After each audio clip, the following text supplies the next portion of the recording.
சித்தர் வணக்கம். உலக தமிழ் அறிவாளிகளே, சித்தர்களின் அருளால் நலமுடன் பல்லாண்டு வாழ்வோம். பலருக்கு இருக்கிற ஐயங்களை எல்லாம் நோயின்றி 120 வயது சித்த ரகசியம் என்கிற தலைப்பின் கீழே அறிந்து கொள்ளுகிற ஒரு வாய்ப்பு இருக்கிறது. தவறாமல் இதை பாருங்கள், மற்றவர்களையும் பார்க்க வையுங்கள். எல்லோரும் நலமோடும் ஆரோக்கியத்தோடும் இருக்கிற போது நாடு நலமோடும் ஆரோக்கியத்தோடும் இருக்கும். அதனால நாம் எல்லோரும் நலம் பெறுவோம். இதை கரவாமல்னா மறைக்காமல் மற்றவர்களுக்கு தெரிவதற்கு இவைகளை எல்லாம் நீங்களும் உதவுங்கள். இது சித்தர்களுடைய அருள் உங்களுக்கு கிட்டும். தண்ணீர் குடித்தல், உணவு உண்ணுவதை பற்றி பேசினோம். அடுத்து மிக முக்கியம் தண்ணீர் குடித்தல், தண்ணீர் அருந்துதல். பலருக்கு ஐயம், எந்த தண்ணீரை குடிப்பது நல்லது, எவ்வளவு தண்ணீர் ஒரு நாளைக்கு குடிக்க வேண்டும், எப்பொழுது தண்ணீர் குடிக்க வேண்டும், எப்பொழுது தண்ணீர் குடிக்க கூடாது, தண்ணீர் எடுத்துக்கொள்வதனாலே கெடுதி உண்டா, தண்ணீரை அதிகமாக சாப்பிடுவதனாலே ஏதேனும் தீது விளையுமா, இப்படி பல ஐயங்கள் தண்ணீர் குடிப்பதிலேயே மக்களுக்கு இருக்கிறது. இவைகளை பற்றி எல்லாம் சித்தர்கள் என்ன சொல்லி இருக்கிறார்கள் என்பதை பற்றி இன்றைக்கு நாம் பார்க்க இருக்கிறோம். சித்தர்கள் தண்ணீரை காய்ச்சி சாப்பிட சொல்லி சொன்னார்கள். அது எப்படி காய்ச்ச வேண்டுமா, தண்ணீர் அளவில் சுருங்குகிற அளவுக்கு காய்ச்ச வேண்டும். அதுல ஒரு அறிவியல் இருக்கிறது. அறிவியல் என்ன சொல்லுகிறது, தண்ணீரில் இருக்கிற கிருமிகள் எல்லாம் தண்ணீர் கொதிக்க வைத்தாலே மாண்டு போய்விடும். சில கிருமிகளின் முட்டைகள், the spores of some microorganisms, இந்த முட்டைகள் இருக்கிறதே, அந்த முட்டைகள் 100 டிகிரி தண்ணீரில் 20 நிமிடம் கொதித்தால் தான் அவைகள் சாவும் என்று அறிவியல் சொல்லுகிறது. அப்போ 20 நிமிடம் தண்ணீர் கொதித்தால் அந்த தண்ணீர் அளவிலே கூடுமா சுருங்குமா? நீர் சுருங்கும். தண்ணீரை கொதிக்க வைக்கிற போது அது அளவு சுருங்குகிறது என்றால் அவ்வளவு நேரம் அது கொதிக்க வைக்கப்பட்டிருக்கிறது என்று பொருள். அப்போ சித்தர்களுக்கு என்ன அறிவியல் தெரியும்? ஏதோ அவர்கள் அனுபவத்தில் சொன்னதெல்லாம் பெரிதாக பேசிக் கொண்டிருக்கிறீர்கள் என்று பலர் நினைக்க கூடும். நான் சித்தர்கள் அறிவியல் தெரிந்து அதை சொன்னார்கள் என்று சொல்ல வரவில்லை. சித்தர்கள் சொன்னதில் அறிவியல் சான்றும் இருக்கிறது, அறிவியல் உண்மையும் இருக்கிறது, அறிவியல் துணை நிற்கிறது என்பதை சொல்வதற்காக அவைகளை நான் மேற்கொள்ளாக சொல்லுகிறேன். தண்ணீரை சுருங்குகிற வரையில் காய்ச்சி சாப்பிடுங்கள். அதை எப்படி சொல்லுகிறார்? திண்ணமிரண்டுள்ளே சிக்க அடக்காமல் பெண்ணுக்குள் ஒன்றை பெருக்காமல் உண்ணுங்கால் நீர் சுருக்கி மோர் பெருக்கி நெய் உருக்கி உண்பவர்தம் பேர் உரைக்கில் போமே பிணி. அவன் பேரை சொன்னாலே ஓடி போய், என் பேரை சொல்றா, அவன் ஜெயவாணி சொல்லுவான். பேரை சொன்னாலே நோய்கள் ஓடி போய்விடும். யாருடைய பேரை?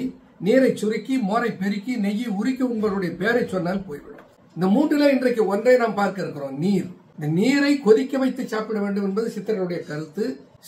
சில கருத்துக்களை இயற்கை மருத்துவத்திலே சில கருத்துக்களை பதிவு செய்கிறார்கள். அது அவர்களுடைய கருத்து. தண்ணீரை கொதிக்க வைத்தால் அது செத்து போய்விடுகிறது. இது எந்த வகையிலே இது பொருந்துவதாக இருக்கிறது என்பது எனக்கு புரியவில்லை. அது அவர்களுடைய கருத்து. சித்தர்களுடைய கருத்து என்ன? தண்ணீரை கொதிக்க வைத்து சுண்டுகிற வரையில், தண்ணீர் சுருங்குகிற வரையில் கொதிக்க வைத்து நீர் சுருக்கி, நீரை சுருக்கினா நீரை கருக்கி என்று சிலர் சொல்வார்கள். நீரை கருக்கி என்று சித்தர்கள் எழுதவில்லை, நீரை சுருக்கி, நீர் அளவில் நீரை சுருக்கினா கொஞ்சமா தண்ணி குடி என்று சிலர் சொல்லுவார்கள். அது அல்ல, நீர் சுருங்குகிற வரையில் காய்ச்சிய நீரை குடிக்க வேண்டும். என்னுடைய பாட்டனார் எனக்கு கருத்து தெரிந்த காலத்தில இருந்து சுடு தண்ணீர் தான் சாப்பிடுவார். எங்களை எல்லாம் பழக்கினார். வெந்நீர் சாப்பிடுங்கள், வெந்நீர் சாப்பிடுவது உடல் நலத்திற்கு நல்லது என்று அவர் சொல்லுவார்கள். அது வெந்நீர் கொதிக்க அல்ல, காப்பி டீ போல அல்ல, உடல் சூட்டில் மிதமாக வெதுவெதுப்பாக தண்ணீரை குடியுங்கள். அப்போ தண்ணீரை கொதிக்க வைத்து அதை அளவாக ஆற வைத்து, மிக ரொம்ப சில்லுன்னு போயிடக்கூடாது, அதை அளவாக வெதுவெதுப்பாக இருக்கிற அளவிலே தண்ணீரை குடிக்க வேண்டும். இப்ப எந்த தண்ணீரை குடிக்க வேண்டும்? சுடு தண்ணீரை குடிக்க வேண்டும். ஐஸ் வாட்டர் குடிக்க கூடாது. சித்தர்கள் காலத்தில் ஐஸ் வாட்டர் இல்லை என்பது வேறு. ஆனால் அன்றைக்கும் பனி இருந்திருக்கிறது. ஐஸ் வாட்டரை குடிக்க வேண்டும் என்று சித்தர்கள் எங்கும் சொல்லவில்லை. குளிர்ந்த தண்ணீரை அல்லது நார்மல் டெம்பரேச்சரில் இருக்கிற தண்ணீரை கூட குடிக்க சொல்லி சித்தர்கள் அனுமதிக்கவில்லை. நீரை சுருக்கி கொதிக்க வைத்து சாப்பிடுங்கள் என்று சொன்னார்கள். இப்ப எவ்வளவு தண்ணீர் குடிக்க வேண்டும், எப்பொழுது குடிக்க வேண்டும்? அகத்திய பெருமான் ஒரு பழமொழி சொல்லி இருக்கிறார். காணாமல் கோணாமல் கண்டு குடி என்று சொல்லி இருக்கிறார். கதிரவன் கண்டும் காணாமல் இருக்கிற காலை நேரம், கோணாமல் கதிரவன் அடி சாய்வதற்கு முன்னால் மதியம் 12 மணிக்கு முன்னால், அடுத்து மூன்றாவதாக கதிரவன் மறைவதற்கு சற்று முன்னால். காணாமல் கோணாமல் கண்டு, கொஞ்ச நேரத்தில் காண முடியும், பிறகு காண முடியாது. அப்படி கண்டும் காணாமல் இருக்கிற மாலை போல் இந்த 3 நேரத்திலும் தண்ணீரை குடியுங்கள் என்று அகத்திய பெருமான் சொன்னார். எவ்வளவு தண்ணீர்? 2 கோப்பை தண்ணீர். அது எவ்வளவு இருக்கும்? 2 டம்ளர். இன்றைய அளவில் பார்க்க போனா ஒரு 150 மில்லியில இருந்து 200 மில்லி இருக்கும் ஒரு வேளைக்கு. 3 வேளை இப்படி தண்ணீரை குடித்தால் ஏறத்தாழ நம்முடைய உடம்புக்கு ஒரு 3 வேளை 200 மில்லி 600 மில்லி தண்ணீர் வந்து விடுகிறது. ஒவ்வொரு வேளை உணவு அருந்திய பின்னால், நடைப்பயிற்சி 20 நிமிடம் முடித்த பின்னால் 2 கோப்பை தண்ணீர் குடியுங்கள். சித்தர்களுடைய தத்துவம். அப்படி தண்ணீரை குடித்தால் அதிலே ஒரு 400 முன்னாங்க 12 1200 மில்லி தண்ணீர் வந்து விடுகிறது. அப்போ ஒரு 200 மில்லி 400 மில்லி 2 வேளைகளில் தண்ணீரை எடுத்துக்கொள்வதனாலேயே ஒரு நாளைக்கு 2 லிட்டர் தண்ணீர் நமக்கு கிடைத்துவிடும். எப்பொழுது தண்ணீரை சாப்பிடக்கூடாது? சித்தர்களுடைய தத்துவத்தின்படி உணவு உண்பதற்கு முன்னாலும் சாப்பிடக்கூடாது, உணவு உண்டு கொண்டு இருக்கிற போது நடுவிலும் சாப்பிடக்கூடாது. சாப்பிடுவதற்கு தண்ணீர் குடிப்பதற்கு நேரத்தை வகுத்து தந்திருக்கிறார்கள். இப்படிப்பட்ட ஒரு சூத்திரம் தமிழ் இலக்கியத்தில் தவிர, சித்தர் இலக்கியத்தில் தவிர வேற எங்கும் என்னால் பார்க்க முடியவில்லை. தண்ணீரை எவ்வளவு குடிக்க வேண்டும்? அறிவியல் சொல்லுகிற கணக்கின்படி பார்த்தால் ஒரு நாளைக்கு 2 லிட்டர் தண்ணீர் குடிக்க வேண்டும். சித்தர்கள் சொன்ன கருத்துப்படி பார்த்தால் 2.5 இருந்து 3 லிட்டர் அளவுக்குள் தண்ணீர் குடிக்க வேண்டும். அப்போ தண்ணீரை 2.5 லிட்டர்ல இருந்து 3 லிட்டர் குடித்தால் போதும். அதுக்கு மேல குடித்தா என்ன ஆகும்? சிலர் தண்ணீர் குடிப்பது நல்லது என்று 4 லிட்டர் 5 லிட்டர் தண்ணீர் குடிப்பார்கள். அப்படி குடித்தால் அதிகமாக சிறுநீர் பெருக்கி அந்த சிறுநீர் அதிகமாக போவதனாலே உடலில் இருக்கிற பல உப்பு சத்துக்களும் நீங்கி நாம் பலவீனமாகவும். அதில் தண்ணீர் அளவுக்கு மிஞ்சினால் அமுதமும் நஞ்சு இல்லையா? தண்ணீர் தானே, தண்ணீர் இஷ்டத்துக்கு குடிக்க விடாது. தண்ணீரை 3 லிட்டரை மிகாமல் 2 லிட்டரை குறையாமல் அன்றாடம் குடிப்பது நல்லது. இது தண்ணீருடைய அளவை சொல்லிவிட்டேன். எப்பொழுது குடிப்பது என்பதை குறிப்பிட்டு விட்டேன். தண்ணீரை எப்படி சாப்பிட வேண்டும், சுட வைத்து சாப்பிட வேண்டும் என்பதையும் சித்தர்களுடைய அடிப்படையான கருத்தை கொண்டு உங்களுக்கு நான் சொல்லியிருக்கிறேன். தண்ணீரை குடிக்கிற போது எப்படி குடிக்க வேண்டும்? சில பேர் தண்ணீரை ஒரு கப்பலை எடுத்துக்கொண்டு கடகட கடகட கடன்னு தொண்டையில ஊத்துவோம், அப்படியே தட தட தடன்னு போகும்.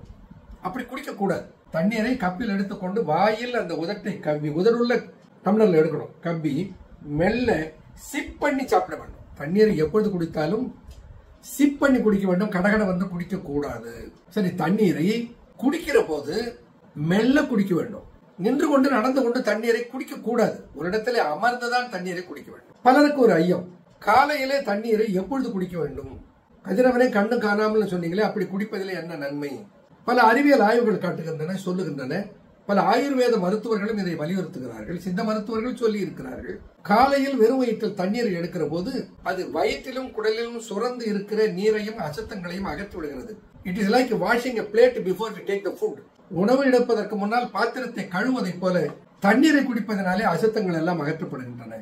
காலையிலே வெறும் வயிற்றில் தவறாமல் அன்றாடம் 2 டம்ளராவது குறைந்தபட்சம் தண்ணீரை குடிக்க வேண்டும். ஜப்பான்ல இருந்து ஹைட்ரோ தெரப்பி என்று ஒரு மருத்துவ முறையை சொன்னார்கள். அதிலே அவர்கள் நிறைய தண்ணீரை குடிக்க சொல்லுகிறார்கள். 1.5 லிட்டர் தண்ணீரை குடிக்க சொல்லுகிறார்கள். அது அவரவர்களுடைய அனுபவத்தில் அது சரியா என்பதை நீங்களே புரிந்து நீங்கள் தேர்ந்து கொள்ளுங்கள். சித்தர்கள் சொன்னது என்ன? 2 3 லிட்டருக்குள்ளே அன்றாடம் தண்ணீர் குடியுங்கள். தண்ணீரை வாயிலிட்டு சிப் பண்ணி சாப்பிடுறதுன்னு சொன்ன உதட்டை கவ்வி சாப்பிடுங்கள். கடகடவென்று தண்ணீரை ஊற்றி குடிக்காதீர்கள். தண்ணீரை கட்டாயமாக அதிகாலையில் எழுந்த உடனே வெறும் வயிற்றில் குடியுங்கள். இது சித்தர்கள் நமக்கு சொல்லி இருக்கிற தண்ணீர் குடிப்பதற்குரிய விதிமுறைகளிலே மிக முக்கியமானவைகள். எல்லா நாளிலும் 2 3 லிட்டர் தண்ணீர் குடித்தால் போதுமா? எல்லோருமே 2 லிட்டருக்கு மேல 3 லிட்டர் குடிக்க வேண்டுமா என்று ஒரு ஐயம் எழும். குளிர்சாதன அறையில இருந்து வேலை பார்ப்பவர்கள், ஏசி ரூம்ல இருந்து வேலை பார்ப்பவர்கள், அதிகமாக உடல் உழைப்பு இல்லாதவர்கள், அதிக வேர்வை வராதவர்கள், அவர்கள் எல்லாம் 2 லிட்டர் தண்ணீருக்கு குறையாமல் குடித்தால் போதும். கடினமாக உழைப்பவர்கள், நிறைய வேர்க்கிற அளவுக்கு உடல் உழைப்பு உடையவர்கள், கடும் வெயிலில் சென்று வேலை பார்ப்பவர்கள், அவர்கள் எல்லாம் குறைந்தது 3 லிட்டர் தண்ணீர் கட்டாயம் குடித்தாக வேண்டும். இப்படி தண்ணீர் 3 லிட்டராவது குடிக்க தவறிவிட்டால் சிறுநீரக கற்கள் தோன்றுவதற்கு ஒரு வாய்ப்பு இருக்கிறது. ஆகையினாலே தண்ணீரை ஒரு 3 லிட்டருக்கு குறையாமல் குடிக்க வேண்டிய ஒரு கட்டாயம் அவர்களுக்கு ஏற்படுகிறது. பருவத்தை பொறுத்தும் தண்ணீர் குடிக்கிற அளவை நாம் தீர்மானிக்க வேண்டியிருக்கிறது. குளிர்காலத்தில் அதிகம் வேர்க்காது என்பதனால குளிர்காலத்தில் ஒரு 2-2.5 லிட்டர் தண்ணீர் குடித்தால் போதும். இதை நான் சொல்லுவது அடல்ட்ஸுக்கு. ஆனால் கடுமையான வெயில் காலத்தில், கோடை காலத்தில் 3 லிட்டருக்கு குறையாமல் தண்ணீர் குடிப்பதுதான் உடல் நலத்துக்கு நல்லது. அப்போ தண்ணீரை பொறுத்தவரையில் நம்ம என்ன சொல்லி இருக்கிறோம்? காலையில் எழுந்தவுடன் வெறும் வயிற்றில் 2 கோப்பை தண்ணீர் குடியுங்கள். தண்ணீரை வெதுவெதுப்பான சூட்டிலே சாப்பிடுங்கள். தண்ணீரை கொதிக்க வைத்து தண்ணீர் சுண்டுகிற அளவுக்கு காய்ச்சி மிதமான சூட்டுக்கு கொண்டு வந்து குடியுங்கள். காலையிலும் மதியமும் மாலையிலும் கண்டிப்பாக 2 கோப்பை தண்ணீர் குடியுங்கள். ஒவ்வொரு வேளை உணவு உண்ட பின்னாலும் நடைப்பயிற்சியை முடித்து அதற்கு பிறகு அரை மணி நேரம் கிட்டத்தட்ட போய்விடும். அதற்கு பிறகு 3 வேளையும் 2 கோப்பை தண்ணீர் குடியுங்கள். தண்ணீரை உணவு சாப்பிடுவதற்கு முன்னும் உணவினுடைய நடுவிலும் இடையிடையையும் குடிக்காதீர்கள். இது சித்தர்கள் சொன்ன தண்ணீர் அருந்துவதற்குரிய ரகசியம்.